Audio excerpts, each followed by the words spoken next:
Happy Friday night, everybody. Welcome back to Ribbon Candy Hooking. Happy cocktail night. Happy gallery night on our different night, Sunday night this week. And isn't tomorrow President's Day anyway? So there's a holiday tomorrow. Kind of feels like a Friday night, doesn't it? Good to see you, everybody. I'm very happy to be with you. You can see I'm at home today.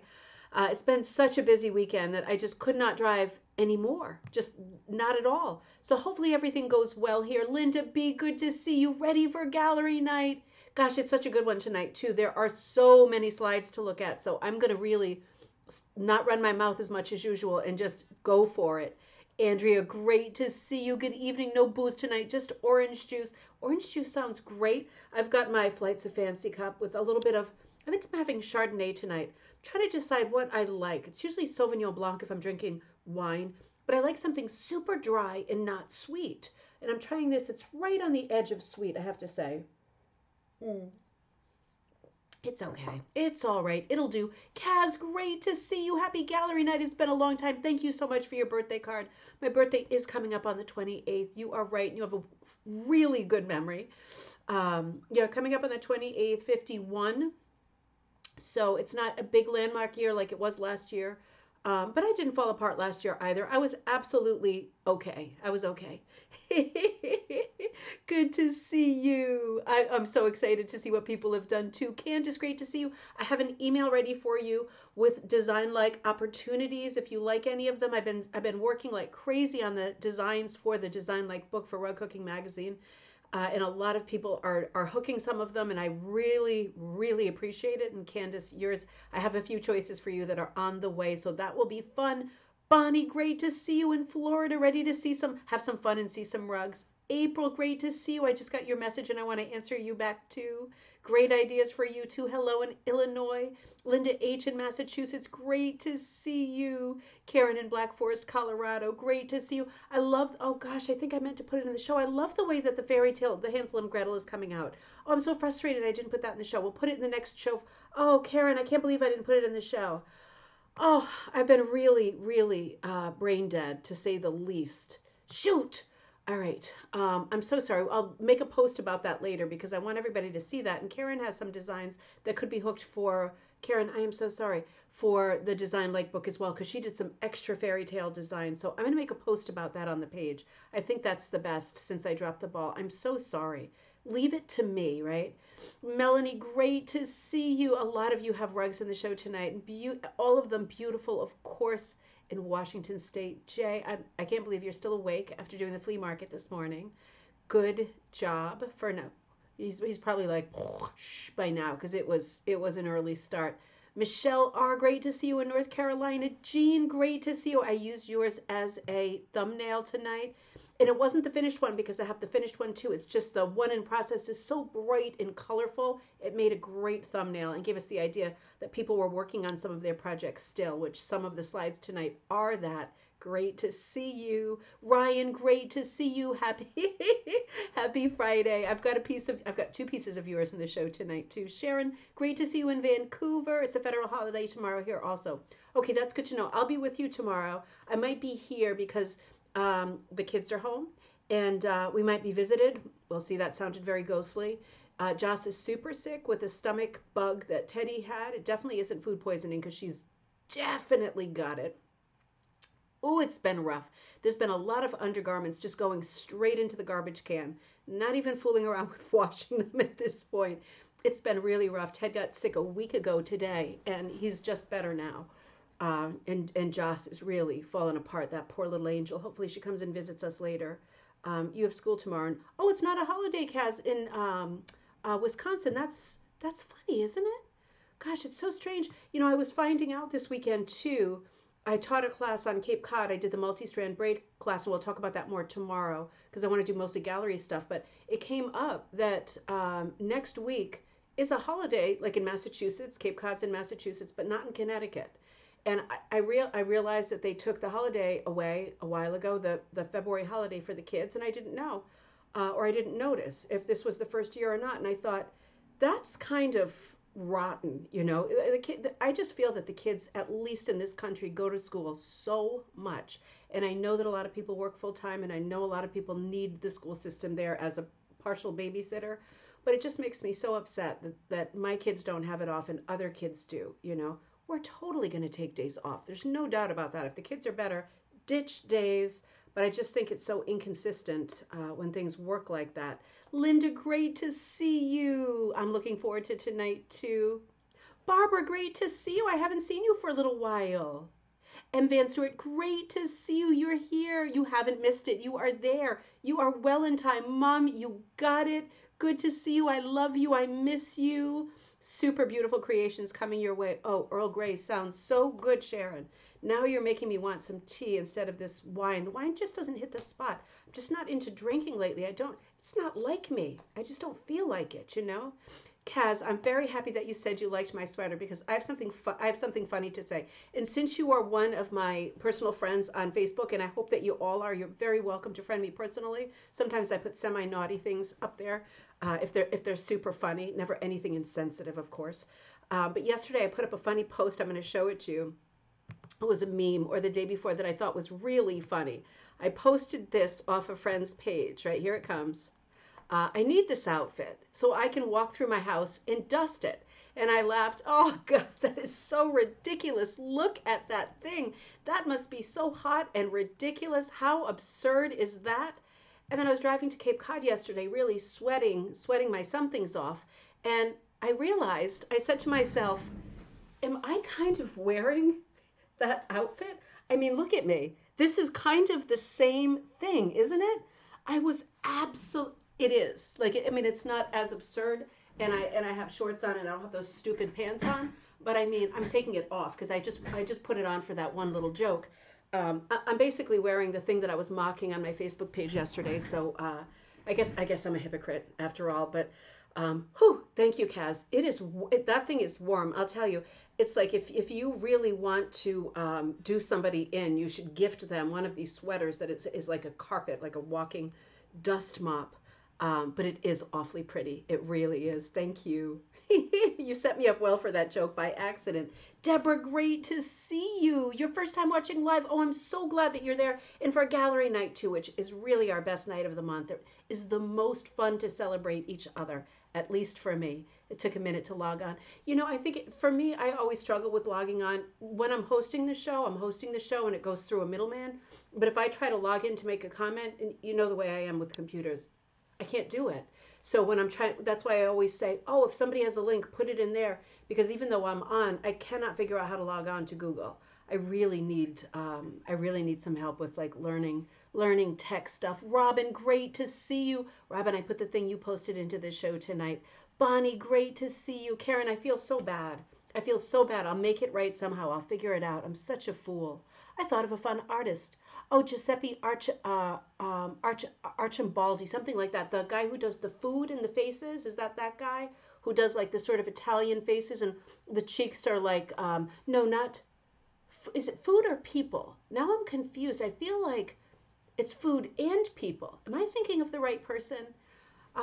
That's what sprang to mind when I saw that. That is fun. And so many of you have been throwing me names of artists that I haven't heard of yet. And it's been really exciting. I've been going down lots of rabbit holes. This is certainly going to be the first in a series of Design Like books because there are so many artists who I want to cover. And I know you have favorite artists that you want to work on for this book series. And I'm just so happy that this is something that we're doing together. It's way more fun together. The fun doesn't double, it multiplies when we work on projects together. So I'm going to go down that rabbit hole for sure. Juliet, great to see you. Caught up on your winter gardening. Now you're pooped out and ready to hook. That sounds like a lot of fun and the perfect day. I thought that's going around here too. That stomach bug, absolutely.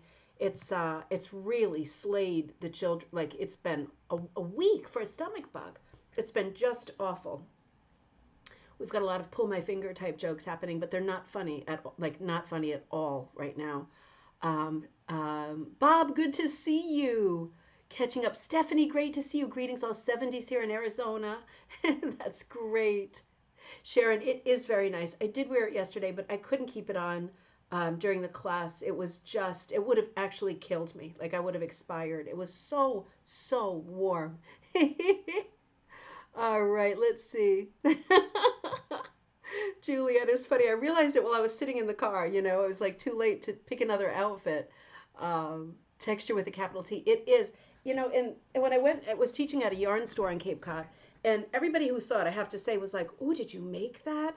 And I didn't. You know, I do a tiny bit of knitting and crocheting, not the last few years, and I do like it. It looks like this on the back, if you're curious, like a normal sort of, I don't know, crochet type thing, more crochet than knit. But I don't know how they managed to put those loops on. It's obviously machine made. It is a cool thing, but only if it's cool out.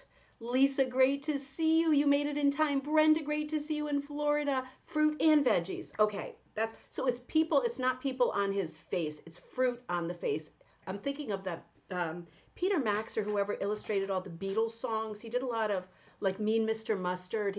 Did you ever see that illustration? It was Mr. Mustard's face was like an old man, and he had all these nude women on it that kind of went along with the song because he's a dirty old man, right?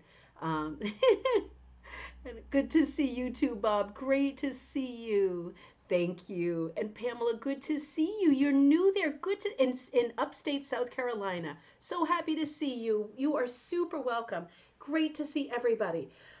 So tomorrow I'm going to catch up with you on like work stuff and how the class went. It went great, but I'll tell you more details. And our buddy Jackie ran a class at her library, I think in upstate New York, this past week and sent me a bunch of beautiful photos. So that's what I want to do tomorrow on coffee time. I will be with you at noon Eastern Standard Time, same as always. But I might be here again because the kids are going to be here. So I'll probably be home with them. So let's get started. And as we think about things, we can add to the commentary. Oh, one thing I did want to tell you, Patreon members, huge thank you to all Patreon members who support the brand, particularly the channel and all of the stuff that goes onto the channel, which is the bulk of my work week. You should be looking out later tonight for Jeanne Coates. This was your idea, so a huge shout out to you. Jeanne said, why don't you give us a challenge every month, something to kind of something to work on and think about. And I thought of your first challenge while I was driving out to Cape Cod yesterday, and I recorded a like 4-minute video to go along with the challenge. I figured the whole thing out while it's a long drive. So be looking later on Patreon for an email, and you will have your first challenge if you should accept it. And I hope that you do, because I'm going to try to do the challenge too. There's a bunch of things coming up at Ribbon Candy Hooking, but for tonight, let's enjoy each other's work, and good to see you.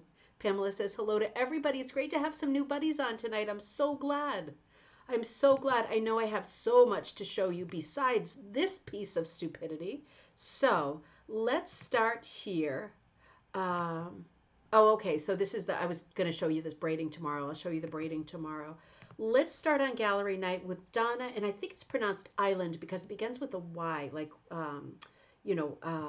like in Dutch you would say I. I'm guessing it's island, and I'm sorry if I'm mispronouncing it, but Donna, this is a lovely piece. This is called Lovely Contemporary Flowers in a Base, and Donna wrote in a vase. Donna wrote, this is a design I drew and just finished punching. It's 100% cotton rug backing, so like rug warp or possibly monk's cloth, various size length needles, and a combo of wool and cotton and 100% wool yarn. And it measures 24 by 36. I thought this is absolutely beautiful. I'm wondering, I think that might be the backing behind it. Could it be? Or maybe, well, she's saying no, maybe not, because she's saying she's using different sized needles. It is super lovely. Bob, you are the puncher too, so I know that you know. A lot of you are great punchers. Absolutely beautiful. Isn't it great to draw something yourself and put it on there? The flowers are a wonderful composition. I love the colors. I love the clusters of them. I love how, Donna, you didn't take huge pains to make it symmetrical. It looks so much like modern art or a take on a watercolor. It's very painterly. I love the big supply of the blue flowers, almost like violet shaped in the background. It looks really pretty. And Mom, that's exactly where I was headed with it. The vase is amazing. The vase is my favorite part. I really love it. This is a really unusual color palette if you think about it. Pink, there's kind of lilac flowers or accents in there, and then pretty cool, right? And then the cool blue, and then the really warm orange with the yellow. Unexpected. I'm going to drag it open just a little bit and let's see, because she's saying that she's punching at different heights. So it does look like, I was wondering if she left the background, because you know how so many people these days are leaving the background like blank. Of course, if you have monk's cloth, you probably don't want to do that because the weave is very visible and it would not be an attractive look. But rug warp, you could get away with that. But I think that she has punched the background of this. Really, really well done. You know, beautiful still life. And I think sometimes with rug making, we tend to think of still lifes um, as very primitive, and this is not, right? This is much more of a modern take on a still life, a vase of flowers. Really, really lovely, Donna. Really lovely. Ryan, you work like nobody I know. It is absolutely crazy. Oh, wait a minute. Hang on. We're going to come back to Ryan. Jean says, look at the directional punching in the blue at the bottom. Let's pull that up more and look at that together. You have a much bigger, I hope my computer doesn't do anything bad tonight. It is right now. It is already. I'm having a real problem with the cursor disappearing, right? Hang on. I'm struggling with something else here. I think it's time for a new computer. This has been playing me often enough that it is stressful. So let's see. Oh, it is. It's very tidy. Gosh, I don't know about that background. I can't tell if it's punched or not. I like this close-up view because I'm looking at that vase and you see all the shadows and the crystal and oh, so good. So, so good. All right. Oh no, don't tell. Oh my gosh, I thought the cursor went away. This has been the theme of the last week. Ryan, you are like the fastest worker I have ever seen. So this is your project, Big Sur. I'm going to show you a sequence because you finished this project. Big Sur, and this was day 10 of the project. And I love how you say like day whatever when you're working on it, because we get a feel, I mean, you work much faster than like a human person really can. You are a real anomaly because you are so fast. So this was day 10 of Big Sur, looking absolutely beautiful. This is punched from the back. Okay, thank you. Thank you. And a little bit more progress here, right? So really stunning, big scale project. It probably says on here the size. What was this? 5 foot by 7 foot, Ryan? That looks like it at the top. Really, really large. I think you said at one point that you swapped out the gray heather color for pony gray on day 10. So that was the one before. So you're making decisions as you go along. At this one, I think you said almost there. After the tree is done, I'll turn its sky down. Overhead work is brutal. So just to make sense of that, because I think that, oh, Kaz, it is super reminiscent of Japanese wood prints. Absolutely. I think the swirl of the tree, right, and the sort of horizontal, you know, I reckon, what is this tree called? Is this is like the lone tree or something like that. Isn't this on a golf course? I remember driving by this when I was a tour guide. But it does look like this because it's like whipped by the wind and the water, I guess the sea air and everything. But Kaz, I get what you're saying. The shape of the tree itself and the twisted sort of nature of the trunks and the branches, and of course the wave, right? Japanese woodcuts, so many waves in Japanese woodcuts. Very astute comment. Now, what Ryan said of this was that he's almost done with the tree in this picture and he's going to turn it upside down. Because just like a bonsai tree, that's it, April. That's just what it looks like. Absolutely. I don't think it is. I think it's, what is it? It's some kind of a cypress, isn't it? If I remember, I don't, it's been a long time since I was a tour guide in California, but I feel like it was some kind of a, isn't it on the, no, it's not. I'm thinking of North Carolina. I'm thinking of North Carolina with the stupid tree, aren't I? I know this tree is on a golf course. Help me out if you know. So Ryan works because he's punching. He's standing. And these are vast projects. So what he's saying is when he finishes with this tree, he has got to turn the thing upside down. And that's probably really time consuming, right, Ryan? But I mean, what he's saying is working overhead is brutal. It must be brutal. Isn't it brutal doing anything with your hands above your head, including like lifting weights or putting wallpaper up or even, for me, blow drying my hair? It's really rough. This is punched. So it's punched with, Ryan, can you say one more time the name of the tool that you use? It's not a tufting gun. It's like a hand tufter, like more like a vintagey one. It looks amazing. It absolutely, Monterey cypress. This is the Monterey cypress. Okay, thank you so much. And is it on a golf course or am I imagining that? I'm telling you, it's been a long time. Pebble Beach. That's it. Pebble Beach. They have a fancy cart. Thank you, Juliet. Thank you. I only did California tours a few times when I was a tour guide. I found it so hard to leave New England, but I did down the coast a couple of times from like San Francisco to Los Angeles. But I have to say, I'm a New England girl. It was always hard to be away. And you always do when you're a tour guide, many in a row. So I'd be there for like weeks at a time, and too long. Ryan says he uses Rug Crafter's speed tufting tool. That's the best tip that you're going to get, because the speed that you work at, Ryan, and the success and accuracy that you have is like astonishing. So you can see we're further along here and it's looking absolutely done. So at this point you said time, tucking and trimming, big sir, and you're ready to deal with that and deal with all your ends and all of that, right? So I love how forthcoming everybody is with tips. Wait a minute. Oh, Ryan, I have another one of yours, but a little bit later in the show. Let me go back one more minute because I thought I had one more slide. But for now, this is it. And did you finish doing your tucking and everything? Because I saw you got going on another project, and I don't blame you. We're going to come to that a little bit later in the show.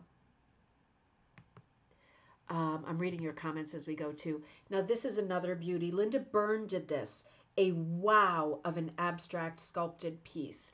Absolutely amazing. So we are seeing more and more of this technique, and I absolutely love it. This looks like it's punched, but Waldoboro style with different heights, right? Punching at different heights and then trimming it down. Talk about bonsai tree, right? You got to get your little scissors out and snip away all this sort of 3D pom-pom effects. Now, this piece for me, Linda's piece, so lovely, Linda. Linda Byrne's piece is very three-dimensional, and for me it really screams like Swatch Watch, Keith Haring, that kind of 80s, 90s pop energy. Lisa Frank, that's even better, Juliet. Even better. Absolutely, Lisa Frank. Really cool. It's almost like a sampler of colors, heights, techniques, very three-dimensional. Don't you want to just reach out and run your hand across it? You know, Bob, I don't know. It didn't say whether it was sculpted with scissors or whether it was shaved, because there are razors that look like hair razors, beard razors or whatever, but they're like for carpets. I think they're called carpet shavers or carpet razors. And I have one of these. I haven't experimented with it yet, but you can shape and carve with that too. Just like with hair, or even more so than with hair, right? Because hair grows back. This you'd have to redo the whole thing. I'd rather screw up my hair than screw up my rug. I'll have to say that honestly. But I don't know if the kids feel the same way when I cut their hair. But it is super cool. It is super cool. It's something to think about. Look at the bottom middle left. It's right in the middle. Like there's a pop of color that's yellow and kind of lime green, almost like it's an Italian ice right off the ice cream truck. I love how some of these are more than one color. Isn't that interesting? And look at the kind of middle top to the left. It looks like there's some looped salmon color flowers in there too, with like looped petals. This rich sheep shears, is that what you use? You use the sheep shears. Oh, interesting. Judy says, Keith Haring, that's the name I was trying to remember. Yeah, he is so, so, so, so good. So good. What a great loss to the art community when he passed away. God, he was so young too. May he rest in peace, of course. Absolutely beautiful. And it does feel like that to me. It feels a little Keith Haring. It definitely has Lisa Frank colors, that bright, bright, bright colors. It feels a little Matisse to me too, right? His collage paper stage when he was later in his life and he was ill and bedbound, right? He had all that stomach surgery and he was completely bedbound and he had to paint thick paper and cut his painted paper to do his collages. It reminds me a little bit of that too. It's a really extraordinary piece. This is a beautiful, beautiful piece by Christina Scouten. She calls this Finished Manhole Cover Rug. I really love this piece. We have talked so many times about manhole stuff. Maybe you've had time to do it. Christina has had time to do it. I have not had time to do it. This is another thing I'd like to get to. Let me finish talking about this, and then I want to go down the rabbit hole just a little bit. So, finished manhole cover rug, ignoring my ugly ironing board cover, which I think is quite pretty. I finally got this finished. I'm not completely happy with it. I may try it again in wool strips instead of yarn and not do it quite as tight. I found that the edges really are curling, but I still love it. Well, I really love it too. It is really astonishingly pretty. It's shaped like a manhole cover. I don't know if it's an actual manhole cover. It didn't say, Karen. It didn't say. I'm not sure if you meant for the one before for Linda's or for this one, but neither of them had the size. But this is really pretty. And, you know, if this were a manhole cover, which it, well, could be, it does say drain in the middle. It might be like one of these decorative ones because there is a movement in some cities to create very decorative manhole covers as part of like the urban art. In my area, one of the reasons I thought of this idea, oh, let's do manhole covers like the quilters do that. I couldn't find any good manhole covers in my immediate area. But I bet some of you live in places where there are much cooler manhole covers like this one. Some of these are truly antique, right? They have that Victorian through Art Nouveau feel to them. Mine are just very, very basic and boring and blah. But you, and this is a nice older one too, right? Some of them have text. This is a little bit more on the blah side, but still fairly decorative. The older the city center you have, the more likely you're going to find a really cool manhole cover that you could almost do like with the side of a piece of chalk or like a kind of a crayposy chalk, you know, maybe not so waxy or oily, but you know, like you were doing a gravestone rubbing kind of a thing. This is really lovely too. Of course, you could always change out the text, but this is a great way to pay tribute to your immediate area, neighborhood, local city. And the older parts of your city will have older manhole covers unless you are in a city that is having this sort of renaissance of art. And many cities are, particularly in Asia, doing the most phenomenal manhole covers. So that is a big to be continued. And if you are finding great ones in your area, please let us know. Pamela said you love the way that the wave border and the outlined fish. Let me go back to that. I want to see that too. Let's see. Hang on. I want to look at that too. Oh, a little bit too far. Hang on. Let's see. Oh yeah. That really is pretty. Has, you know, it has a bit of an etching quality. I like the swimmers in there with the dolphins, and I like the kind of intaglio fish that are outlined. They're almost hard to see, and I like that, right? They're almost like shadowy, another shadowy layer and element of interest in this piece. Everything isn't bold and in your face because if everything were bold and in your face, your eye would not be able to take a rest and it would be a bit much. I love the flow of this too, right? Because most manhole covers by nature and by design are very geometric and there isn't any sort of consciousness about the fact that they are shaped round. But this one is very conscious of that. The swimmers are going in a circle. And that's kind of funny to me too because it makes me think of, hold on, let me get rid of this and then I'm going to come to Berta's piece. Makes me think of last year, I took the kids to a hotel. I was teaching somewhere, I forget where, but it was a hotel with a pool. And they wanted to be in it all the time, of course. I mean, they'd be like prunes inside the pool. We would just stay all there, you know, turning into like aquatic beings. And I love a good swim, but usually not in a pool. But I do it when I'm with them. And we had our first experience we got into the pool early in the morning, and there was already a group of older people in there who were doing their morning. They must have had some kind of a pass with the hotel. They were doing their morning exercise, and they were what you probably know what I'm going to say, right? I'd never seen this before. They were walking really fast for exercise, all in the same direction around the perimeter of the pool. And it was only maybe 4 or 5 people, and it was a big pool, but they had created the most terrific current that me and the kids got in, and they were going to start splashing around in people's faces. And I said, you know, that's not really appropriate for right now because there's older people in the pool and they're exercising. And I said, why don't we join in with their walking? And that's what we did. We joined in. And man, that current just dragged us along in the pool. It was unbelievable. It just made me think, if you've ever got caught in a current in the ocean, I have many times, it's scary. But to think that human beings, just a few, can make that kind of a current is amazing. It was unmissable. You could just lay and float through it. It was so cool at how distinct the fine lines are. Judy, they were super, super fine, weren't they? And Jean added, monochromatic is hard to do and make it sure you can see all the elements. Great job. It really is. We're talking about the manhole cover. It is so hard to do monochromatic and to do grayscale, particularly. Because with grayscale, if you see like Delft blue monochromatic or duochromatic, there's a little more interest there because it's so unusual. Whereas we are quite used to seeing black and white. The older you are, the more used to it you are, right? You're used to seeing black and white television back in the day too. I remember that as well. Some things being in black and white, and some of the shows I still watch I like are in black and white. So that's more familiar to us. And for that reason, I think it's more difficult because we're sort of conditioned to looking at it and seeing it. And it almost reads as static sometimes, but not in Christina's piece. It was very crisp and full of interest, really inspiring piece.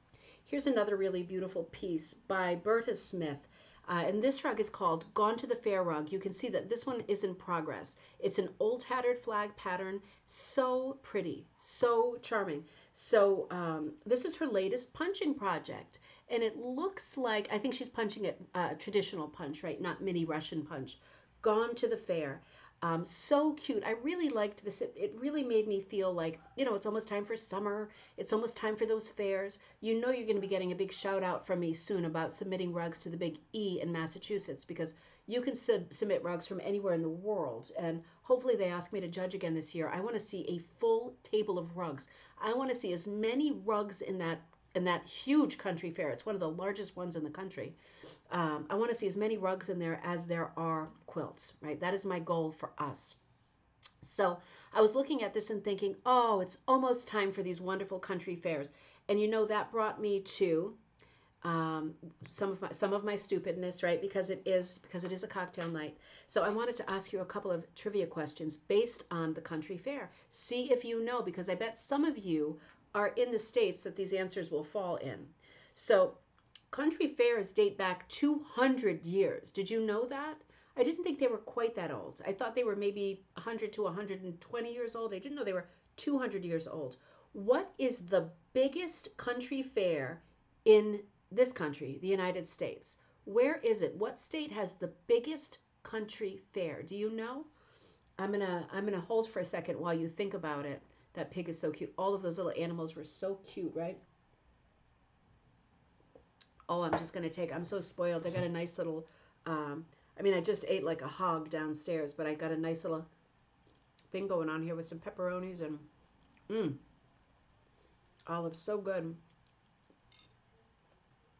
Try not to make chewing noises. I get myself in trouble. I'm going to show you Iowa. No, that's a great guess. That is a great guess. Nope. Oh, Bonnie, you're right. It is Texas. Good job. Did you know that, or was that a guess? I was going to pull the slide up because I knew I had a slide of the county fair in Texas. It's called the State Fair of Texas Fair. I was afraid it had the word Texas in it. Good. Two people got Texas. Now let me ask you this, because there is still chance to be right. Cookie W, great guess, or perhaps you knew. Very well done. So, hold on, let me not give an answer away. Okay, but the Dallas-based event. Okay, but the Dallas-based event is almost university. Okay, so it's based in Dallas, considered America's largest fair in terms of attendance by a wide margin. The State Fair of Texas has been held every year since 1945. So also before then, right? But every year since, with no interruption. It was first launched in 1886, and it takes place at Fair Park in the center of Dallas. Some of these country fairs, right, they haven't been continual and they don't happen anymore. So it's not like this is like the first one and it has kept going, right? This has been going ever since 1945 without interruption.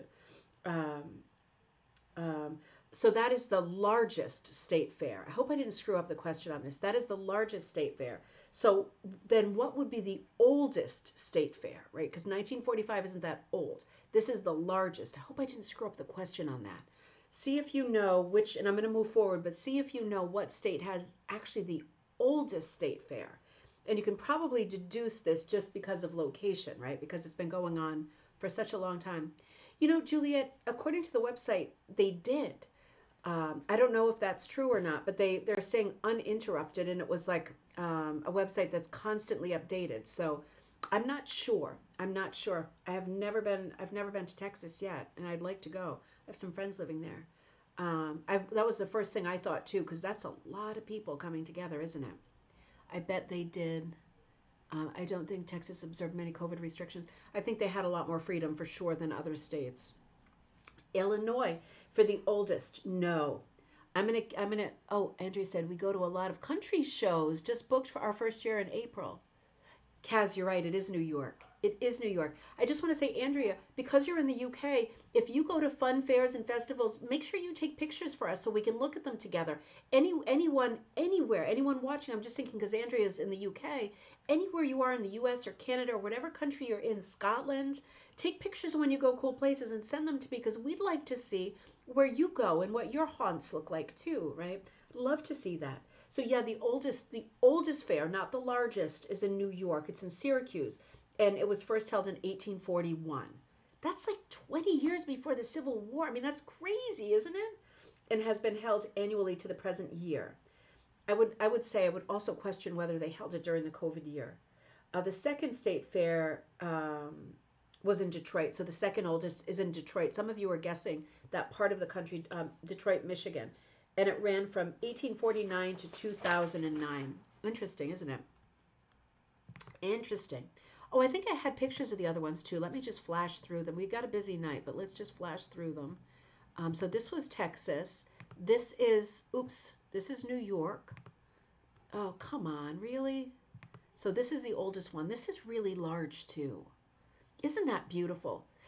You know, I always hear the term the midway, and I wonder, does that just mean it's the middle of the fair, or is it a specific part of the fair where they only have like a certain, like concessions or something like that? I should know. Cookie says, I should know.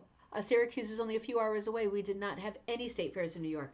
Yeah, I'm happy to hear that because that was not a good time. And I know New York was super, super careful, as we were in the New England states about, you know, spread and all of that stuff. Oh, and this is the one in Detroit. So it's not a great picture, but it, I'm sure it is a great fair. Oh boy, don't do it. Don't do it. Hang on. Oh no, don't tell me this is going to do this. Wait a minute. Uh, okay, wait a minute. You might have to hang on with me for a second. I'm going to have to get another computer this week. I cannot make it more than half an hour without the cursor dying. I'm going to, you know what? Hang on, have a sip, take a little break. My screen is going crazy because the cursor is doing something. I'm going to see if I can come back to you. And if not, I'm going to plug in my, we're only 38 minutes in. I'm going to plug in the, let me try this thing. Hang on with me. Let's see. I'll try to edit this out later. I'm going to call downstairs for some help because, oh, the cursor's back. Wow, what a wind up. And it's gone again. Okay, I'm going to call downstairs. Give me a minute. I'm going to try not to abort mission. It's a big night. Arian? SOS. All right. Massive wind up. Yeah, well, what do you think? The computer's like broken again. Yeah. Computer, right, Wow. obviously. The cursor, it's the same as always. It's the same as every day. Every day, many times. We're working on it. Putting on the, okay, so that came on. Okay, and I can use the, okay. I need a mouse pad though, because the mouse is not working. Sorry about that, we're back. Whew, no, Juliet, it's one of these stupid computers with, oh, wait a minute, it brought me to the wrong night. It's one of these stupid computers with like the touch screen, you know, and I immediately disabled that because you just like look at it from 4 rooms away and it clicks on something. So I disabled that way at the beginning, but now it seems to want me to use the screen only and the mouse pad doesn't work anymore. Really a gem. No, it's the cursor on the laptop. Yeah, it absolutely is. What a wind up. All right, we got it. We're back. Let's do this. So, continuing right along. See, I didn't even really freak out, did I? I don't think I said any bad words right there. So, let's move on to this. All right, carrying right on. So, this extraordinary rug is by Alex Drevnak. This is an Alice in Wonderland themed rug, right? You probably caught that. This is a punch needle project that she's working on from the Etsy store, The Wool Genie by Kay Lefebvre. So This is an extraordinary piece, isn't it, on monk's cloth? I can see by the grid on the monk's cloth that it is like really a large piece. I see the Cheshire Cat. I see Alice. This is really well done because thank you. Thanks, Jay. You probably know that Disney owns the rights to Alice in Wonderland unless your characters look nothing like their characters, and their characters are modeled on the Lewis Carroll book, right? So they took theirs directly from the illustrations, which should be copyright free because of the age, but they're not copyright free because Disney keeps renewing it, and they would argue anytime that their characters, that you are coming after their characters and not the original illustrations because they're identical. This rug is very clever because you can tell it's an Alice in Wonderland theme, but it's not borrowing from those characters, right? So this is right clear of any problems and really smart. A very smart optical art rug, isn't it? I realize I'm seeing a lot of this kind of design lately, and it's very exciting. I'm wondering if it's like what comes first, the chicken or the egg, because I've been noticing if you're on social media and stuff, you've probably been noticing in the last couple of years this huge trend in street art going very three dimensional. Have you seen some of these? Like Julian Beaver is the most famous street artist, I think. But this kind of three dimensional stuff that you see sometimes on the street, this is not one of them. This is a rug, right? So lots of street art. This is similar, and that's the clown from It. Isn't that the clown from Stephen King's It? I have not seen it, but this is the kind of thing that my son Teddy likes, and this is why we sleep with the door shut and a chain on the closet door, just in case like this thing like comes into the room while we're sleeping, right? Just not good, not good. Super scary. But we are seeing a lot of this kind of optical art lately, and I think it's really interesting. This one's by Julian Beaver for sure. It's signed. But you see these in city centers sometimes if you're lucky. They're chalk pictures and they look so three dimensional. And it makes me think, great. Well, looking at these things on the ground that are super three dimensional, right? And Kooky W says, yeah, it's scary how convincing the depth is. Wouldn't you, if you were walking, like looking at a map or looking at your phone and walk, wouldn't you almost fall down if you walked toward this? Like, I would completely freak out, right? Completely freak out. I know, Andrea, right? That stupid clown. Oh my God, it is the clown from It. And I don't even know it, but I know that clown somehow. No Stephen King for me. Pennywise. Oh my gosh, that is his name, Linda Ann, isn't it? I didn't know you were there. Good to see you. That's one big nope. Yep. So funny, isn't it? But it makes me think things on the ground that look three dimensional. Now we're working that into rug design, which is very cool, isn't it? Just goes to show that maybe we're hipper. Maybe we're hipper than the world thinks. Rug design, right? We're coming right up there with the trends. That's for sure. I would walk around it too. Absolutely, I would be.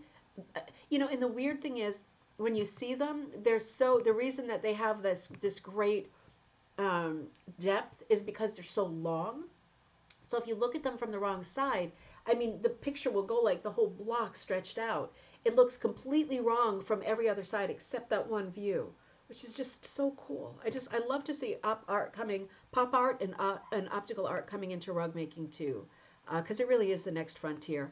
Polly Jones, your first attempt at dyeing, a new and fun journey into the hooking experience. Absolutely. She wrote, I made several colors using ProChem primary colors. The cloth is 100% nylon stocking. Really? I bought 3 yards from a supplier 2 years ago.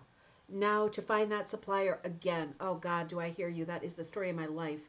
Looking at like old credit card and bank stuff to try to find somewhere where I bought something 3 years ago, right? Oh man, I didn't think this was nylon. I thought this was. Now it does look a little bit thinner. Now I look at it. It is so beautiful. It's modeled. It's beautiful. I really love ProChem. ProChem and Dharma are my faves. So good, right? Really good job.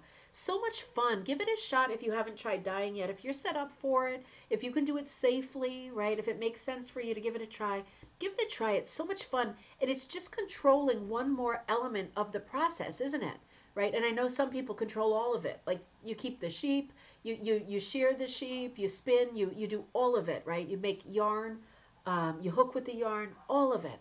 Um, that's my dream, but I'm definitely not there yet. I just love doing as much of it as possible. And Polly has started that journey too. Great job, Molly. Super fun. Super fun. This is such a beautiful piece by Sharon Kolb.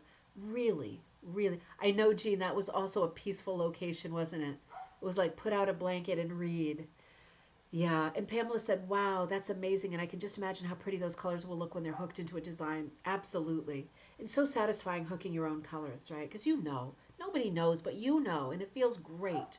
So this is Sharon's lovely figure of a woman outdoors. She says, here's my winter project based on the paintings of the very talented Katrin, Catrin, Wells, Welz Stein, with permission. And really, Sharon, it is so lovely. Figure of a woman outdoors. Talk about peaceful. This goes really well with Polly's dying, right? So beautiful. I just love, I mean, the little bird visiting, like it almost looks like a hummingbird, a little chubby body like that. But that beautiful, peaceful face and the cascade of hair falling down looks kind of like grayish hair. That's very comforting too, because she's very beautiful, laying in the leaves and flowers. There's a lot of depth. There's a lot of layers. It's almost like there's a sandwich happening here, where there's flowers below, figure in the middle, sandwich flowers above, right? She's the stuffing, right? And there's flowers on top and bottom. It's so beautiful. Lots of light, beautiful, kind of marbly cake hooking in the background, that blue sky. So light, so relaxing. I love the graphic quality of this piece with the outlining, right? I can see it not outlined, and we are seeing it outlined. I really like it outlined. I really do. It looks like an illustration. It looks a little bit like a woodcut. It is really beautiful. Juliet says, I'm thinking of Sleeping Beauty after the Alice in Wonderland rug. That's a great association. She looks so peaceful with the crimson lips, right? It could be Sleeping Beauty. It is a really beautiful face, really beautiful lips, eyebrows, a little bit of color on the lids. Really lovely. Really lovely. I'm reading your comments too. I love to see what you write. Sharon, this is just a gorgeous, gorgeous piece. This is another gorgeous piece. I think I have this out of sequence. Hold on. Ooh, I feel like I screwed something up. Oh, okay. You know what? Okay, so hang on. We're going to come to that next. So one of the things I had tonight, and a huge thank you to Jane, my love Jane, who puts these things together every week for us from Wales. Thank you so much. She gets me going on all of the things that she pulls out and things that people have sent to ribboncandyhooking@gmail.com. Thank you so much, Jane. So she put this into it. It's not an image, but it's a question. So let's talk about this together for a minute. From Penelope Ann Johnson, she said, question about suitable bath mat materials for a lady living in the tropics. She said, hi all, I'm really just starting and I want to do a bath mat. Also, I live in the tropics, so things tend to stay fairly damp. Any tips on the best materials to use that won't disintegrate? So this is a great question. This, I love to see questions coming up on our Facebook page, which is Rug Hooking and Punch Needle Club. And people always jump in with answers, and I'm sure in this case they did too. My answer would be, and I love it if you would all chime in too, right? Because I'm not the end-all, do-all by any means, by any means. I know a lot of people use for the bath mats like cotton rug warp or cotton monk's cloth, 100% cotton. And then hook with, for example, a great option would be cotton t-shirts. And pre-washed, right? And this, I said this in class this weekend too, because we were braiding with t-shirt material. You have to make sure that your supplies are washed because everything shrinks differently and bleeds, right? Possibly bleeds or not, but you don't know until it's washed. So if you're hooking if you're hooking cotton into your cotton backing, in theory that should work great, but if everything isn't pre-washed, you might be in trouble because things might shrink differently and pull and buckle, and that is irreversible. So that is always bad news. I don't like to mix. If I think I'm going to put something into the washing machine, I do not like to mix fibers. My eye just started twitching when I said that because it makes me nervous. I'm just not sure. Sometimes you're lucky. I tend to not be a lucky person. I know everybody probably feels like that, right? Plastic bags, Melanie says, that's a great solution. That is something not for the wash, but hooking with plastic bags, right? Our buddy Wendy does that a lot, and it is so, Wendy Simon, so successful. Plastic bags is a great one. So you wouldn't need to wash them, right? They just survive. Plastic bags, there's this product that people make or can buy. I don't think you need to buy it.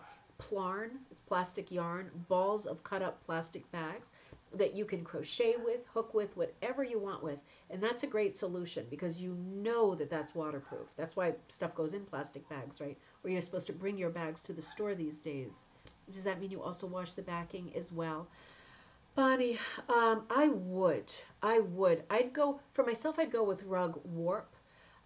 Monk's cloth, depending on where you get it, some monk's cloth, I get mine from Door, right? So I don't have any problems or issues with the monk's cloth from Door.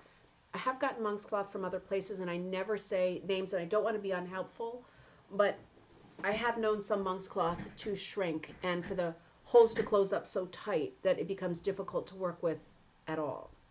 So I would say just to be sure, and I love to be forthcoming, but I hate to throw other people under the bus. My eyes started twitching again. I'm thinking of two companies that I've gotten monk's cloth from that I was not happy with it, having gone through the wash to test it. So if I'm thinking about doing something that is destined for the wash, I am gonna cut a piece off, put it through the wash, just a small piece as a sample to see what happens. Hand washing it is also a possibility, but going into like a brutal wash, like an agitated wash, a regular wash, like it's something that you bought at the store, you can achieve that with a homemade rug, but you have to be sure that the supplies are all right. So I would say for myself, I would definitely test wash it. I don't always err on the cautious side with everything in my life, but with rug stuff I do because I'm a nervous Nelly with stuff like this. And I find that even monk's cloth to monk's cloth, they perform very differently. I would love it if you all chimed in with your experiences too. Does that mean you also? Okay, and then Sharon said, I would use rug warp. Yeah, absolutely. I find rug warp doesn't shrink at all. That's what I find. It's already quite tight, so it really depends on what you plan to hook into it. I would hook yarn, cotton yarn, um, t-shirts cut up thin, like thinner, like I would do it, not the 2 inches that I would do with like toothbrush rugs and braided rugs, but more like a 1 inch, right? Because it's quite a tight weave. But I trust rug warp for this kind of a project. For myself, that would be my preference. Juliet says, I didn't think you could put anything hooked in the wash. I mean, you can if you know that it's not going to shrink, right? Some people do hook jersey stuff and throw it into the wash, or crocheted rug or a toothbrush rug, throw it into the wash. Some people do it when they make rugs using any form of rug, not necessarily hooked, but including hooked, out of like quilt material, cottons, sheeting, things like that. You can use those materials for hooking. Again, you have to be really careful that it has done its bleeding and shrinking, right? Because that's the thing. That's really the thing. Ryan says, I had to jump into the shower with my rose rug when the glue started running. See, these are all experiences that are worth sharing because I can picture that. Yeah, these are things that we want to avoid. And by telling each other, right, we can avoid the same exact traps by sharing. That does not sound fun, Jean, does it? Jean says, Sharon, where'd you get your 8x8 cotton yarn? Oh, 8x8 cotton yarn, rug warp with 8x8 cotton yarn. Juliet says, wow, mind blown. I know the sky's the limit. The sky's the limit with this craft. It really is. I'm going to look and see if any more comments come in on that. That's another subject that makes me nervous. So I like to hear your answers. I know what I've done, but I have not done every scenario. So if you've done something like what Ryan just shared, please share it because then we know, okay, that's not a good combo. So that always helps. Sharon says, do you know if linen shrinks a lot? In my experience, it does. It does. So for me, that's a huge yes. And that leads me to the next thing too, positive communication. That's it. I have washed my wool hooked rugs with no problems. Brenda, absolutely. It's in what kind of setting would you do? Would you do everything on low when you do that? Because I've heard this too, and we covered this a little bit last week when we were looking at that 1926 Fireside Industries class. They were talking about washing, and we talked a little bit about washing rugs. And I was surprised at some of the things I was learning too, what was possible. Among great minds, that's right. Great people who share are great minds, right? It really is. And it makes me think, tonight we're talking about each other's work, but who said that great saying that was something like, it was Eleanor Roosevelt. something like, and I'm gonna mess it up, but small minds talk about other people, like gossip. Like sort of average minds talk about events, like did you go to that concert? Did you see that show? I mean, I do a lot of that too. And great minds talk about ideas, and I feel like that's what we do a lot on the show. We're talking about ideas. We must have great minds, right? I'm gonna latch onto that anyway. Listening and taking notes. Good, good. And I would delicate low. Okay, great. Delicate low. That sounds right. That sounds cautious. Sharon says, Jeanne, I buy from a local store, but she gets it from Brassard in Quebec, Canada. Interesting. And Brassard. Anita says, hello. There's a woman from Toronto here. Talk about Canada, and here she comes. She pops right up. Good to see you, Anita. Happy Sunday.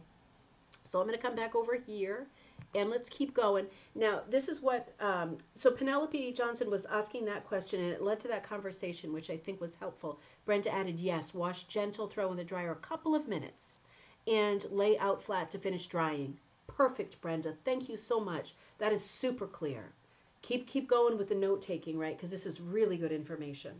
We at some point have to do some kind of periodical, and I know we do. I got to get through this book. I keep saying that, but we have to come up with some kind of periodical because we are all great sharers and we all know different things. Judy says, so when you buy rug patterns pre-printed on linen, is the fabric pre-shrunk? I doubt it, Judy. And again, everybody else chime in if you want to, but I would be shocked if it was. I mean, I don't pre-shrink my stuff before I put patterns out. I just put them out. I don't expect things to be washed. So, and I weirdly have never gotten a question on that with someone ordering something either. So that's interesting. That's not something I thought about. That could be a cool category of rug to offer, like rugs that are on backings that have been pre-washed. That's interesting. Really, really interesting. Juliet says, I'm going to make a mini sample rug just to get it dirty and toss it in the washer. I've got the perfect place on the boat for it. See, that would be really helpful. And make a really good post, Juliet. That would be really helpful. Depends on the seller or the store. So now this leads into this conversation. Kathy Lynch sent me this image. Kathy sends such great stuff, and we have such great conversations on email. She said, this is my first try at hooking with t-shirts. Quite different from my usual number 5 wool strips, but still fun. Well, I'll say, I mean, this is an absolutely exquisite piece. I love this piece. This is hooked with t-shirts. Look at the background on this. Isn't this gorgeous? These colors, I mean, it really is stunning. So she says, I'm using chenille acrylic yarn for the background. Sure hope it stands up as a rug. I hope to use it in a bathroom, so I wanted a mat that could take moisture and the washing machine. Any suggestions for binding? Would a paint on latex backing help to secure the loops and maybe prevent slipping? And she wrote, your thoughts would be appreciated. So, again, this is not my area of expertise by any means. But the linen, I said to Kathleen, the linen made me nervous with this piece. The t-shirts are fine for me. The acrylic yarn, I have to say, shouldn't shrink. It shouldn't shrink. It makes me nervous because there's quite a few different materials in this. We've got t-shirt material, acrylic yarn, and chenille yarn on linen backing. So I'm going to say I would be worried about this combination in the washing machine. I would be very worried. It's already too pretty to have it do anything bad in the washer. What do you all think who know more than me on this subject?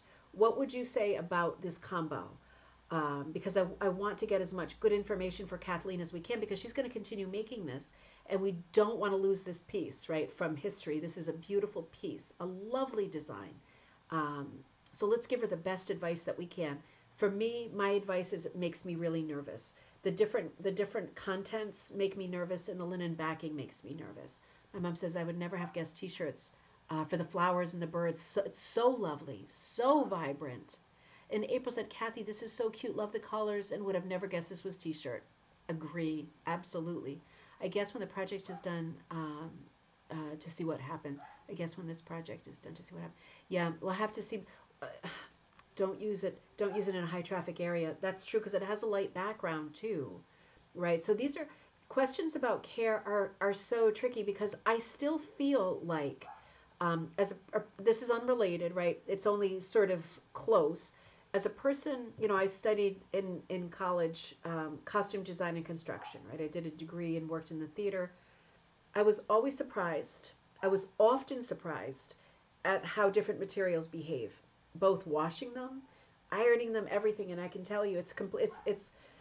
It's apples and oranges, but it's a little apples and apples because when I think about the days, it gives me stomach cramps when we would throw something in the wash because something got damaged because someone was smoking in their costume, that kind of thing.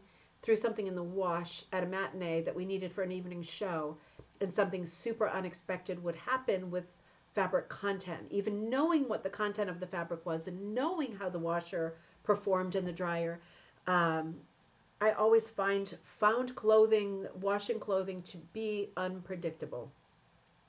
So all of this makes me a little bit nervous, but maybe I'm a bit jaded from so many bad experiences, working in the theater and washing stuff and having things behave unexpectedly. So I am going to defer Chenille. I know, I know.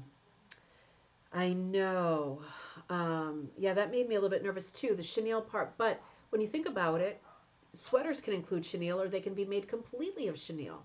And those can go through the wash successfully, not on high.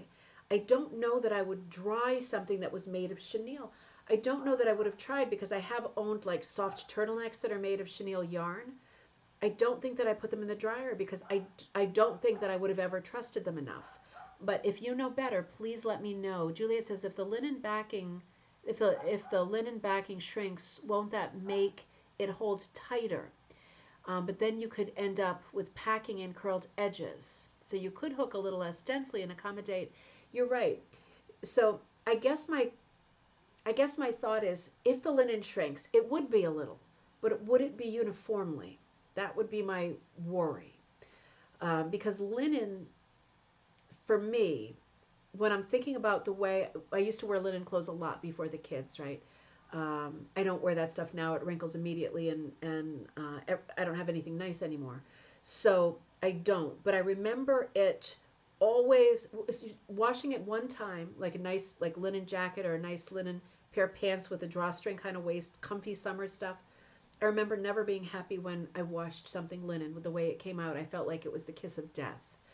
So you might feel differently, but linen always makes me very nervous. Robin says the different materials may shrink at different rates. Absolutely, absolutely. And for me, I feel that my opinion, I feel that there are so many materials. We're talking about all materials at once, right? So this is not a focused conversation, and this is not a black and white answer.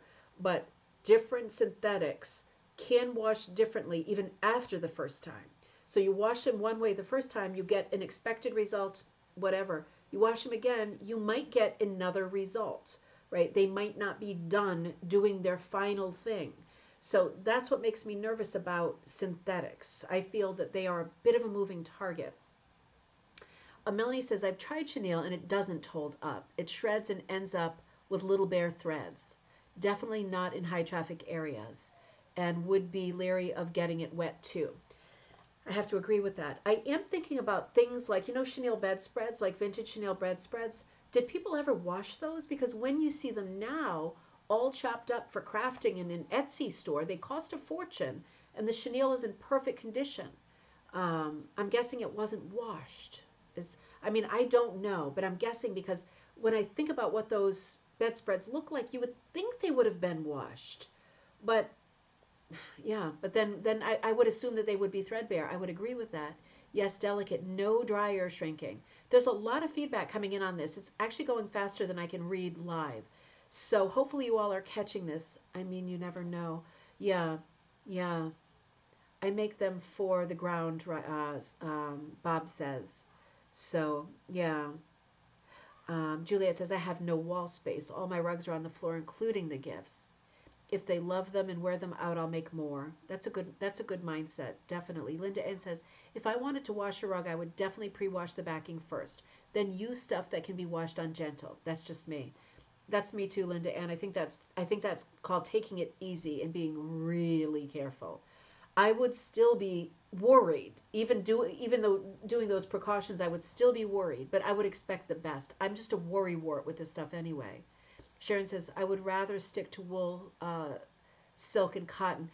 The more fibers you add, the more fun it is, right? I love adding lots of fibers, like crazy, crazy amounts of different fibers and novelties, but not to wash, right? So I guess it is a good thing if we can, over time, kind of hone this conversation, focus it a little bit, and come up with some answers that are more black and white. Like, well, these things will wash fine. I still feel like it's like the perfect storm. Like if I say, well, I used chenille and nylon and this, and it was fine washing it on low and washing it on cool, and then drying it low, and then taking it out to dry the rest of it. But then there might be some day that I use a different brand and it doesn't work that way anymore. It's a moving target, I'm afraid. It's a moving target. Melanie says Chanel bedspreads are made of cotton and they were washed all the time. So maybe it's a different chenille than we're seeing like at Joann's, like the chenille yarn. And I think you're right because it was fatter, wasn't it? They were like big fat caterpillars, those old chenille bedspreads. And they are cotton, you're right. I think what we're talking about with sweaters and things is a synthetic, not a cotton. And I agree that I think Sharon said that they will perform differently and they will disintegrate. I absolutely agree with that. Pamela says they were washed. My mama washed ours, and eventually the tufts came out of the design. Not right away, but I guess everything over time has its limits, right? Hand washing in large metal tubs, that's a great idea. Yeah, the wool cycle is the only one. Yep. And Pamela says, yep, ringer washer. Yep, that's a good one. And Brenda says, believe me, after washing my rugs many times, they always come out fine. So see, Brenda does wash just a little cleaner. So, it's a moving target, isn't it, with different materials? But Brenda, you use wool, right? You use wool. So you know what you've got. You've got apples and apples. And Brenda, are yours on linen? I'm just curious because you're successfully washing them and you're confident about that. That makes me feel confident about that. I'm just worried about the synthetics. Linda Ann says, I also think that if you have this stuff and you are having fun making a rug, you want to use it on the floor. You don't care that it doesn't last 100 years. Just have fun. I agree with that sentiment too. I just don't want it to die immediately, like a horrible and sudden death after the first wash. Yes, you're right, Juliet. So you all keep track of that thread, and I'm going to keep going. That was super interesting, though. It's like a storm of comments when we talk about this particular subject, isn't it? So let's move on. Isabella Blanda sent in this rug, really lovely, a gorgeous lime, sort of the cross section of a lime, isn't it? Very contemporary, really lovely. She said, my latest rug, a lime slice, made for a friend of my brother. Really happy about how this turned out, though the yarn at the edge refuses to clean up nicely, and I do wish I had spaced out the wedges better. Still, well, that's something that only she sees, right? Isabella, you're the only one that sees that. The wedges look absolutely perfect to me.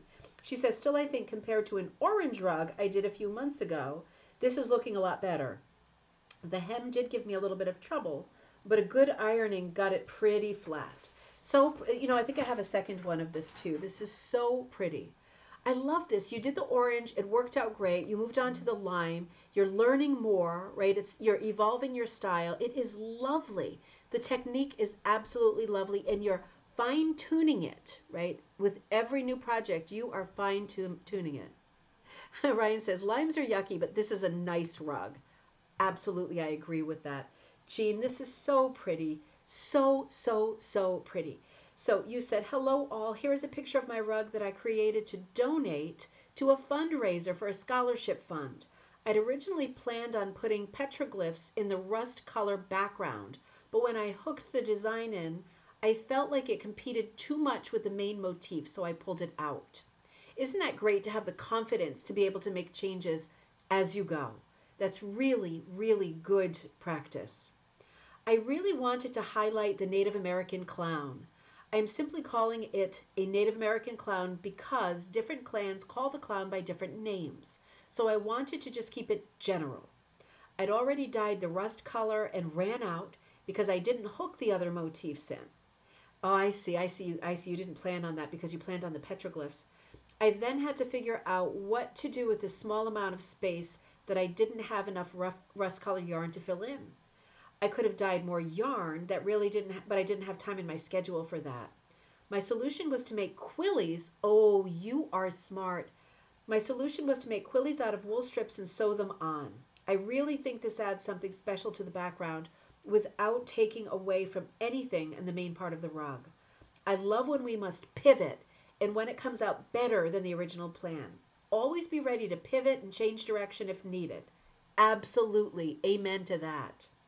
My favorite thing to do is to play with color. It always fascinates me how colors change when they're hooked next to other colors. If you look closely, I have several unexpected greens mixed in with the blues, but they mix well and they don't stick out. No, they don't. All by themselves, they are very green, and one is a very bright green sari silk. When I first put it in, I wasn't sure about using it because it stuck out like a sore thumb. But the more I hooked around it, the more with my blues, the less it stuck out. I really think it adds an extra layer of interest. Love to all my rug hooking buddies, Jeanne. Oh, Jeanne, love to you too. Absolutely brilliant. I'm going to stretch it out a little bit so we can look at it a little bit more. I love what you're saying about how the sari silk green fit right in with the blues, and I see what you mean. I can see there are some different greens in there. Are those little beads on the boots? Oh, I think I'm seeing the edge of a quilly on the side. It's a little bit cropped. Let me look at the, that might not be in the other picture. I think we're seeing the edges of quillies on the bottom right.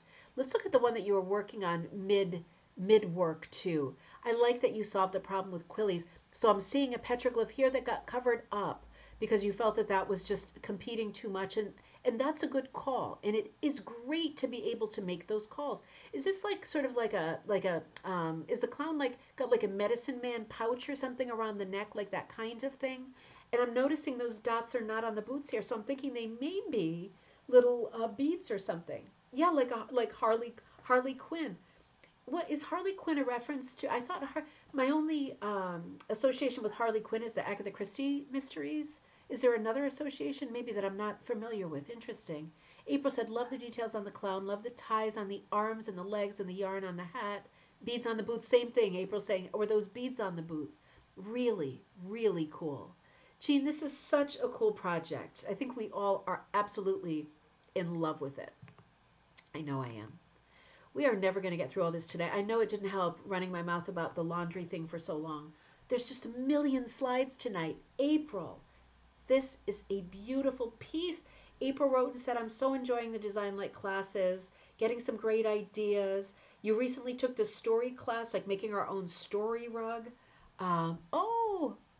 Yes, Batman boots have nail head studs glued on. Oh, very good, Jeanne. Great piece, so creative. Looks like beads. The Joker. Yeah, it is like a Joker character, isn't it? Um, so you took the story class recently, and it's your plan to make a story rug sometime this year. That's your goal for 2023 about trips to the donut shop with her grandpa. I have to share this with you because this is such a great story. And April, don't worry, it some of it I think was just for me. So I made it into a story that is for everybody because this really touched me. You sent a long email after the story class, and we got talking and getting to know each other, and you told some great stories, and I want to share part of this one because your story rug is going to be about the trips with grandpa to the donut store. So you wrote, and I'm paraphrasing, it is so funny to me now, but I didn't realize it as a kid that grandpa and grandma would go out on Friday nights. So they really went out on Friday nights. Like they went out and had a good time. But he always promised you and your brother that he would pick you up at 5 a.m. Oh my God. 5 a.m. on Saturday mornings for donuts. And unless he was out of town with grandma, right, he without fail was there to pick you up for donuts. He showed up at 5 a.m. for an awesome donut trip. And when you had your son, right, the donut thing continued, and he started taking your son out for donuts on Saturday mornings. I think that is such a cool, memorable thing to document in a story rug, right? That he was there no matter what. He was there at 5 a.m. for the donut run. I mean, that really is something. And you wrote in Springfield, Illinois, they have a bright, we talked about this in a coffee time thing. That's where it's going to connect. I think you'll remember.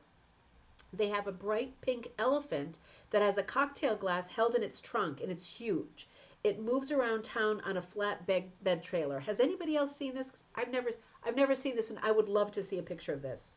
When they were visiting the donut shop, it was usually parked outside of the shop. They frequented the most, so my son, being a little guy, would always call the donut shop the Pink Elephant. Of course, because he associated it with the thing parked outside, instead of Mellow Cream Donuts, which was the real name of the store. Mellow Cream Donuts. And she said, by the way, if you ever make a trip to our area, we are known for the bomb Mellow Cream Donuts. That sounds amazing. They also went to another place that Grandpa called La Cucaracha. That is so funny. My dad used to always say La Cucaracha too. That's really funny. We have a lot of things in common. So cute. So you have got both the donut store and the pink elephant to be included in the story rug. And that is great fodder for a story rug. These are the kinds of elements that you look for when you're thinking about your story rug and trying to compose it. Put things together that make sense and that fill in a story from childhood or from the past. But in the meantime, you sent in these two examples of beautiful abstracts. Really, really beautiful. I love a good abstract, and I love the texture that you're using in these two pieces. I see a little bit of glitter, a little bit of metallic. I see a very loose yarn. It's maybe like a roving yarn, or maybe it's a straight roving, but it's super, super pretty. And Juliet says has an awesome texture. Juliet, you do this kind of texture too with lots of different materials, lots of sort of nubby materials, soft materials, chenille, metallic. You do this style too. We're going to look at your rugs as well. Really, really lovely. A great palette. And this piece was sent in by Linda Natasis. Absolutely beautiful. Linda. I always love the pieces that you send in. This is your latest, and you said, "Here's my latest. What was I thinking project? A dinosaur rug for a 5-year-old grandson with T-shirts. A real learning experience. You were thinking that you loved him and you wanted to make something that he would like, and this is so good. I love the pterodactyl in the sky too. This is so good." And she wrote, plus the critic has to verify that I used the colors he used in the paper he colored. Dinosaur shapes from a coloring book. So this sounds like it's modeled after the drawing of the 5-year-old grandson, which is so, so, so special. Absolutely love it. It looks like a T-Rex, and I think that's a pterodactyl. And I think there's another. Now, if this is based on a 5-year-old's drawing, these are really good. I think the orange guy on the left, and I think there's another orange guy on the top right on the side there. Beautiful kind of palm-type trees. So much supervision. Isn't that funny, Linda? Linda, this is a beautiful piece. I love the colors. If these are the colors that he chose, he's really good. I love the way the colors bleed. I really love the T-Rex as a center point. I love the amount of color that you put in him. And you hook so well that with all of these colors and all of this sort of commotion, it's still very clear that that central motif is very, very strong. It looks like he's standing in front of a little bit of water, like a little watering hole. Really, really cool. I love how with the T-Rex, I love the motion of the jaw, right? It almost looks like gears or cogs or something, like the teeth to something metal biting down. It has a real strong look. I love the red eye. And the color blocking on that main motif, the T-Rex, it's really clever. The legs being different colors. I mean, this is really an art piece. This is really, really, really artistic. This is like, for me, like a gallery piece. You work a little bit for it, and you should work a little bit for it. And it's there, it's all there, the color, the movement, the changes, the flow, also the continuity. The continuity of color is very strong. This is a very well done piece. I'm seeing little blades of grass coming up too, right? The more I look at it, the more I'm discovering. And there's little bits of orange and yellow in the sky that make me think of a sunrise or a sunset. Whether it's meant to be like that or not, it evokes that for me. The blades on the leaves of the tree have a little bit of black in them as well as the green. Makes me think that's the undersides of them. Very graphic, very modernist, super successful. The water was not approved. It's not in the original. But you know, it adds a lot to the composition. It really does. Because you expect to see the blue in the sky, and you see a little bit of blue in the sky. You're getting a wacky weather day, but I like not seeing too much blue in the sky because I feel like a bright blue would compete too much with the primary green, red, the yellow, and then the secondary orange, right? I feel like it would compete way too much. I like that you had it grayed out, that there's a lot of interest and it's a bit of a potpourri in the sky. And then, oh, you're going to say hi, Ted? Yeah. And a nice blue underneath the watering hole. We have a visitor. The visitor's going to say hi real fast. Come here, honey. You want to say hi fast? What do you got going on? Ritz Cracker. Ritz Cracker. Yeah, Ritz Cracker. The best cracker in the world. Absolutely. Absolutely. All right. I'm going to come back over here. My thing is scaring me again. Don't scare me. All right. Let me see. Hang on. Don't do this. Wait a minute. Uh-oh. Nope. Wait a minute. Hold on. Got my cursor. I just can't figure out why I cannot make this go away. Oh, dear. There we go. I don't even know what I did. Linda, can you put the piece of fabric, can you put a piece of fabric? Okay, so what did Linda say? How do I cover the back to keep him from picking it up? Oh, he wants to use it as a blanket. So Juliet says you can put a piece of fabric across the back. I think that's a great solution. Cass says, hi, Ted. Oh, I think he heard. He's on his way back down. Oh, Sue's great to see you. Thank you for saying hi to Teddy. He's finally feeling better. Grammy says, love, love, love my Ted. He is such a sweetheart. What a sweet person he is. Yeah, you should put a piece of fabric on the back. That sounds really good. Or even a piece of fleece or something, right? You can always remove it later when he's older and he wants to hang this piece of art on the wall. Thanks, Juliet. He is so sweet. The Curse of the Cursor. Oh, my God, Sharon, that's the next Nancy Drew movie, right? Book. The Curse of the Cursor. It really is awful. Linda, this is so successful. I absolutely love that piece. Absolutely love it. Different Linda. Linda Byrne has been working on this, and this is another stunning piece. Slowly getting there. This is the most labor-intensive one I've done so far, and it's not even the biggest.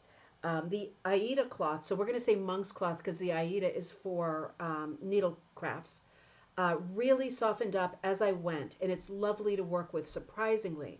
I've always displayed the loop side, but I like the reverse on this, and I have some ideas for my next foray.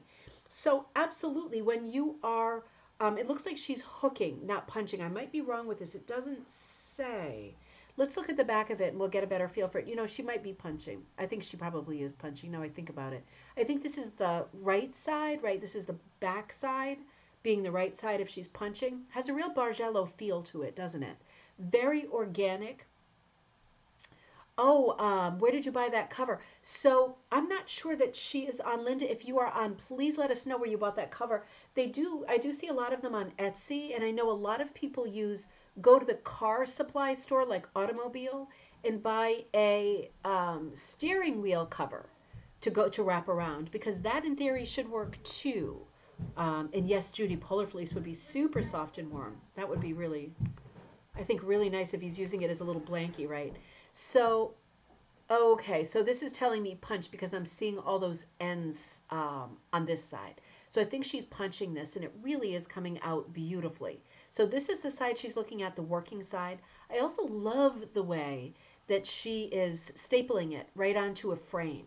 Why not, right? Why not just staple it? You can take the staples out later and you're good, right? This would make a beautiful pillow too. Melanie says she was punching it with a very long needle. Oh, okay, thank you.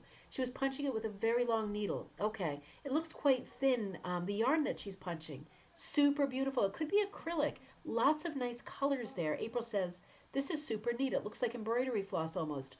You know, it does. Do you think it's like DMC? Do you think it's that thin? It could well be, and that would explain why it's taking so long, right? Juliet says I use a pair of cut up stretch jeans on my frame. They stretch so it holds taut. Now, but you have to sew them together like a sleeve, Juliet? And Veronica says it looks like it's punched. I think so, Veronica. I totally agree with you. Sharon says I love the working side. The working side is pretty too. I like the other side.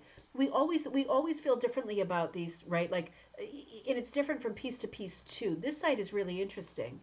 Yeah, other side reminds me of like 1970s Bargello, and I have such a soft spot for that. Pamela says, I like the working side best. Ryan says a staple puller is a must. Yeah, well, you definitely would know, right? And I think it's great to use simple supplies like this. Why shouldn't you? Why should you get sucked into the big money machine and be buying all of the most expensive stuff if you don't feel you need it, right? Robin, I love the colors too. Maybe it's a number 8. Um, Pamela, do you mean a number 8 needle? Um, it really is lovely. We can come back to that. Really lovely. Now, Kathy Lynch also sent in a couple of other that Kathy Lynch's piece brought us to the conversation about washing. She also sent in a couple other really lovely pieces, and she said, "This is the first of 3 I plan to do. I'll have them framed and hang them above the doorways. It is a Cindy Gay stair riser pattern. Oh, interesting. Except for the background. I used worms from my stash. I didn't seem to make a dent in them, though. I also wanted to pass along a bookstore, the Bookery. Oh, okay, in Manchester, New Hampshire. Oh my gosh, I'm going to have to write that one down. I have this on a printed out sheet so I can remember that. Thank you for passing that on. That is really helpful. On Elm Street, such a neat place with a little cafe. Perfect. Oh, this is so pretty, Kathleen. This is and a stair riser. That's a great idea to use a stair riser over a door. You know, sometimes we think about yard longs, which are 36 inches long, above a door, but certainly you could use a stair. You know, my mother used to paint. Remember, Mom, you did the barrel staves and you painted those in like folk designs above the doors, and that was so beautiful. This is probably more to that kind of scale. Really lovely. And this is the other one that Kathleen did. Same kind of a feel. I love this. I love this piece. So she said, I meant to send this in last email. This is an OTF pattern. OTF. Why can't I think of what OTF is? Help me out. What is OTF? I must be brain dead. And the largest I've done, I've done so far. I'm working on the smaller pieces now, just because I needed a break from this one. It's 36 by 57. And at this point, it's very heavy. I know in a couple weeks I'll be back at it. Absolutely. You have to.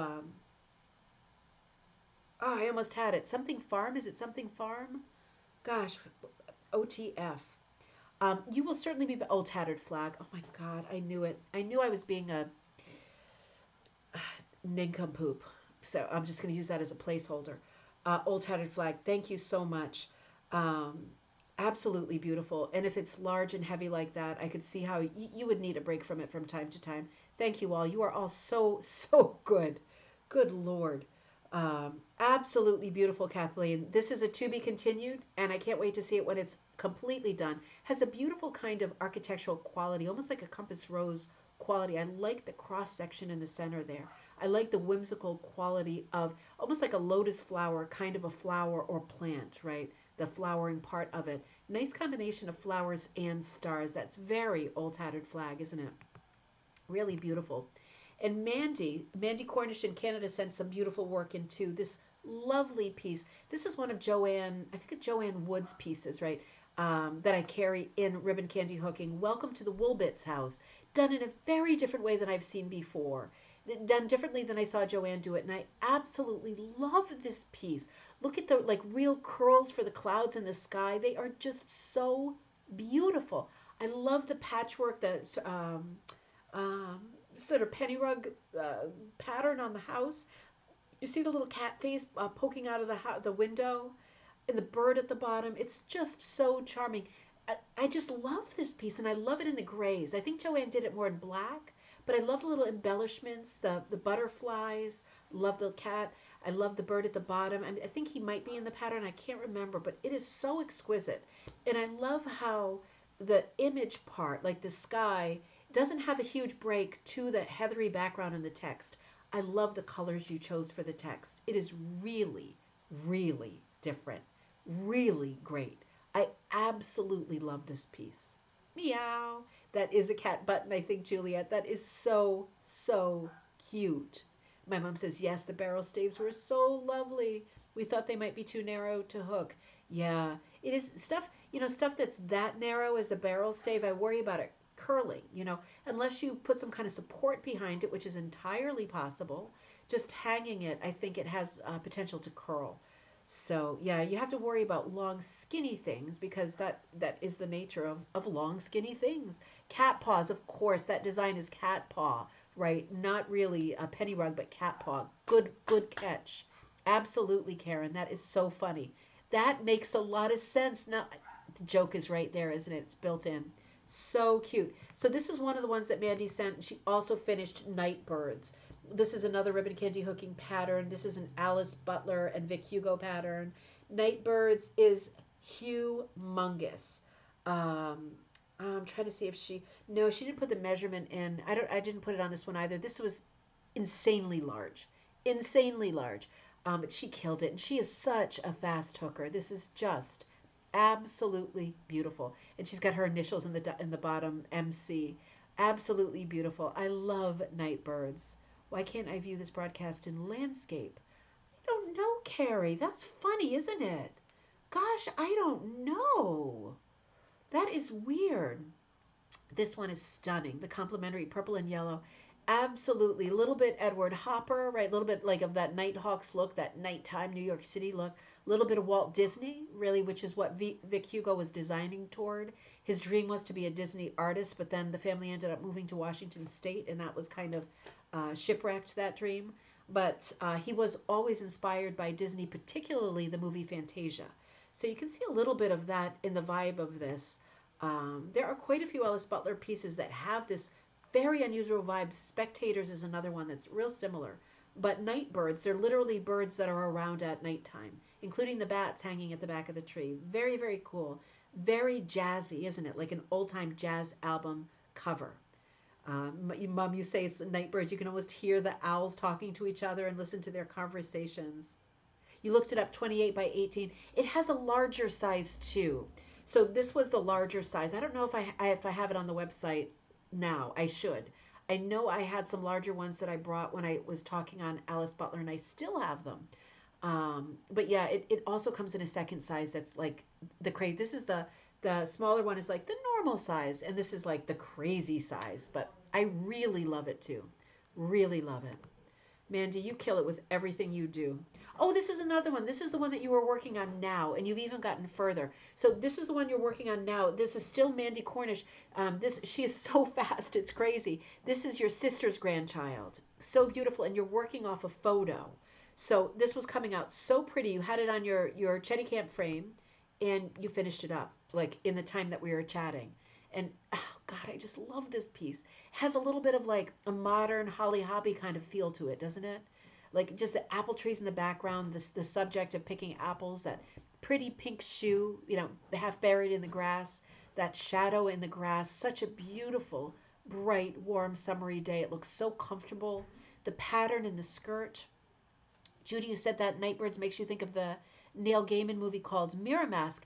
I love Neil Gaiman and I have not seen that yet. So thank you for saying that. I love Neil Gaiman. Love him. Very yeah, Pamela, the Nightbirds, let me come back here for just a minute. Nightbirds is mid-century. So I think they did this, I can't remember the year. It was late 1950s, maybe early 1960s, maybe even a little bit earlier. But they designed from the mid-century through the 80s when the mom, Alice, passed away. So it is actually mid-century work. It's not like a kickback too. It's the real deal. And I am doing more and more talks on Alice Butler. If you have a guild or an ATHA chapter and you would like, and you're anywhere near me, I have a presentation on Alice Butler that is such a tearjerker, and it is so thorough. It's about 45 minutes long. It's such a beautiful story, a story of a mother and son designing beautiful work. So I just want to conclude this one because, this one just blew me away. And Mandy's working on a piece for the book too, that arguably the hardest piece I've ever drawn.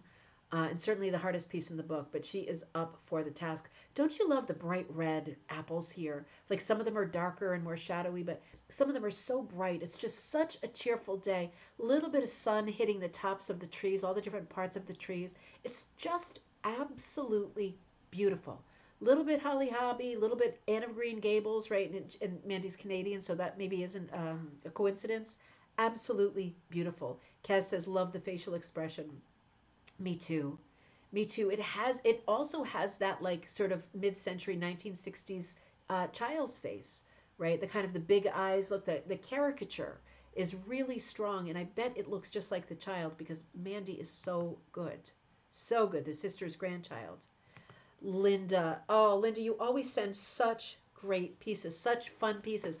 Interesting, too, right? You can see what's going on here because you can see the scarf in the background. Linda wrote and said, "Hi, I just finished this lion chair mat. I used a wool lap blanket my sister found for me for the mane and the border." Now, can you see what she's doing here? Like, she is killing it using this, the fringe on the scarf that you're seeing in this photo for the mane. I mean, isn't that absolutely brilliant, fun, effective, whimsical? She said the face is from a wool coat. The eyes and the nose are velvet. I cut all the strips about a half an inch. I will bind it on black wool backing. It is absolutely remarkable. It's so cool, folky, strong. It almost has like a zodiac feel. I love the outlining. I love the different materials. I love the fringe. I love the thrifty approach. It's so fun. And I can see that you are also hooking the blue part. It looks like it's that blue scarf also. Really, really lovely. Really lovely. I just, oh God, I just love it. And if you love this, wait for it, you're going to love this too, aren't you? So this is the second one, the purple lion. And you wrote, "Good morning, I just finished another lion chair mat." It's good to have things in pairs, at least, if not 10 of them, right? Because you are really onto something here. This one is made all with yarn. Oh, and you wrote another idea for an artist to hook would be Charlie Harper. I love his work. Um, yes. So, and then you wrote, "Might be hard to get permission." That's exactly the thing. I also love Charlie Harper, and it is really well tied up because his stuff was used for illustration and album covers, and my God, he's so great. If you don't know Charlie Harper, Harper, oh, go down the rabbit hole. It's so much fun. It's such happy work. And this reminds me of him, right? Really stylized, but very recognizable. I just love the way that you pop stuff, right? You like just the few strokes of dark in the lion's face are so effective. The slant of the eye, the small eyes, right? You didn't go for these big sort of anime eyes. You did small eye. Very, very good. Great character lines. Very strong. And that mane has all different colors in it. Um, so, I'm just wondering what that yellow material is. It's got to be something patterned again. And I know how you love to thrift it up and how you find the neatest things to hook in. They're just such beautiful pieces, Linda. You're just full of really beautiful pieces. I can never ever get enough. Oh, Andrea. These next two pieces, Andrea's logged on from the UK. I'm so in love. So these are two pieces that I'm going to put into the Design Like book. They are based on Design Like classes that you took with me. So for example, this one, huge successes, both of them. This one was from the Design Like Grandma Moses class. You were inspired by that class to do this piece, which is called Wash Day on the Farm. It's 13 and a half by 11 and a half on monk's cloth with wool, sari silk. The girl's dress is your old cotton PJs, and the pocket in the trousers is a shirt. The pocket, oh my gosh, look at that little, you see that little patch on the jeans? That's from a shirt. Isn't it great to hook in things like from your own life? This is just an exquisite piece and so good for Grandma Moses because Grandma Moses, of course, always designed in layers. She was a naive artist, meaning she was an untrained artist. She was an amazing artist, but untrained. And as a result, right, she used different tricks over and over. These are the things we talk about in the Design Like class. Ryan, the basket is amazing. There's something else I want to show you about that basket. It really is beautiful. I'm gonna do something daring, considering what the cursor's been doing with us. I'm gonna pull it open a little bit because I want you to see Andrea is another maker who super artistic in boho with lots of different materials. I love the bird in the sky being so large. That's very Grandma Moses and that's very folky, isn't it? Having things out of proportion, out of perspective, that is the key to success in this style. Such lovely shape driven pieces. April says, so cute. Love the addition of your own clothing. What is the basket? So cute. You know, Aunt Andrea's in the UK, so I wonder if she's still awake. She usually hangs in there, but my God, it's late. I love the figure, right, hanging up the sheet too. And that's definitely a different material in that dress, that beautiful pattern material. You see the two little socks hanging over the basket. I mean, this is just an out of the park home run piece. Absolutely a home run. Now, I want to show you, think about that basket. She sent this photo to show how she worked on the basket. These are the little basket handles. And she said, as you can see, they were super fiddly. I'll bring you back to the basket, but she made tiny braids for the handles, right? So much attention to detail. This is just such a stellar piece, Andrea. And you will see this in the Design Like book that I'm working on right now. Blanket. Blanket. Okay, I forgot what I asked. What did I ask? What did I ask?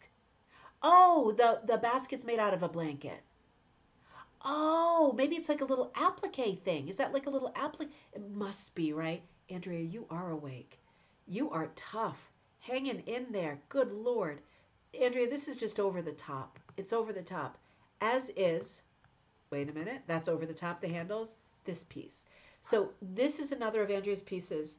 Um, and Andrea, if I shouldn't say Andrea, let me know if it's Andrea, because it easily could be. And if I'm saying it wrong, you've got to tell me because I need to correct myself. I want to be saying it perfectly.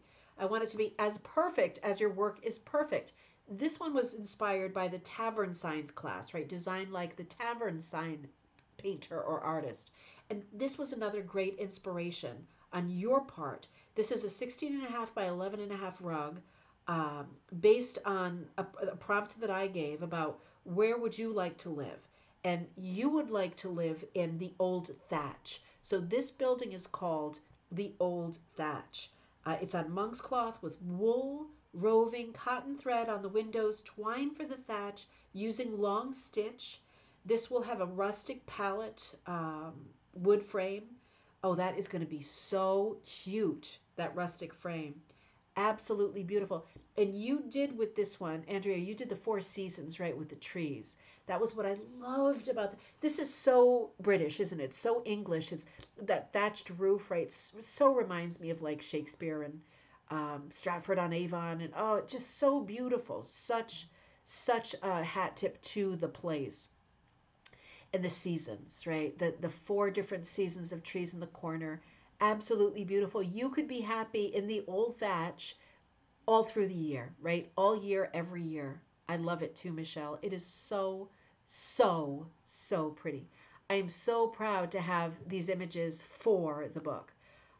Super proud. Absolutely beautiful. I love both of these pieces. And yes, the attention to detail is exquisite and excruciating, so well done, and so well worth it because so many people are going to enjoy looking at both of these pieces. The Grandma Moses Wash Day on the Farm, and this one, the Old Thatch. So much fun. Linda Ann says, I love the thatch houses and knew that that's what it was right from the start. Yeah, it's so well done. You do so many cool techniques, Andrea. You must have done the roof with a needle, right? You were like stitching it, Erica Wilson style. So beautiful. So beautiful. I can't wait to look more at those pieces. I really want to look at them really close up. Juliet, you are killing it again with another piece that just makes me want to like give up on everything that I do. This is so good. So you said here are some photos of my current work in progress for gallery night. I'm not posting the whole image to social media, just close-ups. I hope this is okay that I'm showing this because it's a gift for a friend in Thailand. And you wrote, I'm going to visit Chiang Mai, Land in the Sky, with the Glass Dragons group in March, hence the dragon and the temple. I'm using a lot of homespun yarns plus velvet fabric scraps, glitzy ribbon, and just unspun roving/wool 2. The sky will be a pale aqua blue to tie with the other colors. I realized I needed to spin some more yarn in that colorway that is much paler than what I had in my stash. So that will take a day or two. This is just this reminds me a little bit of Neil Gaiman too. I sort of like this like borderline fantasy genre. Totally amazing. And enchanting. That's a great word. Those are both great words. So, Juliet, one of the things I love to see with your work, well, the variety of materials. You are like the all time magpie of materials. And I love seeing what the materials are. And it is so good of you to show us what the materials are. For people who've been hooking forever, for people who are beginning, it is super kind and generous to show what you're using because your work is so gallery good that it's like another person would keep this a great big secret, right? But you never do. You're so generous with like what you show. So let's look close up at some of the technique we're seeing here because it is wildly diverse and varied. And let me take like look at what you're seeing here, right? So many color changes, so many lusters, so many different weights, different heights, different sort of loft to the different yarns. And come back again here and you see overall, Juliet, you're just such an artist. I mean, you're just pulling it together. It's a lot to pull together, and using this many different fibers has the potential. Like if I were doing it, it would be a pig's breakfast. With you doing it, you get unity in the piece despite having so many different materials, so many balls in the air, right? That was kind of a pun with all the balls of yarn. But look at this work close up, right? You see there's a lot of cotton here and yarn, like it looks like yarn from like the knitting store, right? Different weights, a little bit silky, lustrous, some of it quite thin. You are really a master at mixing materials up. It is like the ultimate mashup potpourri. I love the shape of this too. This is amazing. It is Robin and Linda. It's amazing. And I like how you take out different balls at different times, depending on what you're working on. That makes a lot of sense. You work so well. You're very organized at your station with all of your colors. It's just totally blows me away. Totally blows me away. Juliet says my cat keeps stealing the yarn balls. Yes, some commercial yarns and some velvet. Definitely, Andrea. She's always got some of her velvet out. Thick stuff, thin stuff. It's a total mashup. I like to say potpourri. Mashup sounds like it's like a music event, but this is like a complete potpourri. It's absolutely lovely. It's beyond. It's just beyond. I love the color of that he's breathing too. It's not like this is not the low-hanging fruit of a color palette. This is not like a primary colored dragon. This is so unusual. Like this is like such a serpenty, earthy looking dragon, right? He's a very earthy color. I love the salmon quality of the fire. I love that you didn't go for the primaries. The color palette is just amazing. It's like your Chesapeake series, right? You go for these mid colors, these mid range colors. You go for the colors that are off center. You don't go for the primaries, like ever. And maybe a little bit in the Chesapeake with blues and stuff because it's so many watercolors. But your favorite colors, from my point of view, seem to be the colors that are right off center, right? Not landing right on green or right on blue. Really unusual, really excellent. And I can't wait until we can see the whole thing finished, but I understand why we can't. Nancy Toby is starting up, and Nancy, you ordered for your first kit the zinnia kit. So this is a ribbon candy hooking kit. It's called Vintage Seed Pack, and you can see in the back on the table I actually put a vintage seed pack of a zinnia in there. It's empty, right? There's not like dirty old seeds in it or anything, but just it's pretty to have as a reference. And then the hooked version that I did 2 or 3 years ago. So this is the kit as it came, and Nancy busted it out, and she's anxious to get going. She's done a lot of needlepoint, but she hasn't done hooking yet. So she's getting ramped up, and she said she's laying out all of her colors. She said, I got my zinnias, can't look out her window from her at the view out there. After over 10 feet of snow, it's a welcome sight, all of these bright colors, right? Those colors are amazing. I watched the first part. So she's watching the videos on YouTube that I did that first year. I guess that was 2020. And she's asking if there's a second zinnias video. I don't think there is. So I said, we're going to have to work together to get this right. She says she's an old needle pointer and she's new to rug hooking, so she needs all the pointers that she can get. So I said to her, what parts to do first, the big fat flowers first, and then we'll put our heads together and work together on the rest of it. Because I don't think I ever recorded a second zinnias video. I think I got busy fast. But Nancy, good luck. You are going to do a great job, and I hope that snow If you want it to be gone, I hope that it's gone. If you don't want it to be gone, it's absolutely beautiful, and I love looking at it. But I hope you love looking at it. It's absolutely beautiful, and good luck with your first project. Kimberly Rose, this is tinted like a little bit dark because I think this picture was taken at night. Sent in two images that she did, her first images of latch hook, right? And I love to look at latch hook too. These look like commercial patterns. And I remember that Kimberly was on with us during coffee time last week or the week before, and she was just starting punch needle and having a little bit of a struggle. So I was curious to see whether that struggle was resolved. I was hoping that she was feeling better about trying another thing, right? Her latch pieces are coming out just beautifully. She loves her dogs. She picked two dog motifs to do first. Absolutely beautiful. Kimberly, I hope that things are going well with your punch needle too. I love latch. I love punch. I love all the different fiber mediums. And I hope that we have figured out the problems with the punch so that we can move on to seeing your first finished punch piece, because your first latch pieces were just beautiful.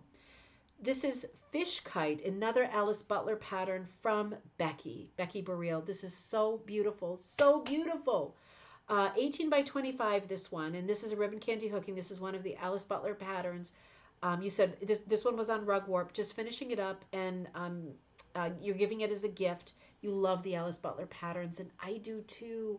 I love this one. This is a little different than the one that Alice hooked, and I like your colors even better, I have to say. It has a really graphic quality. I love the motion in the body.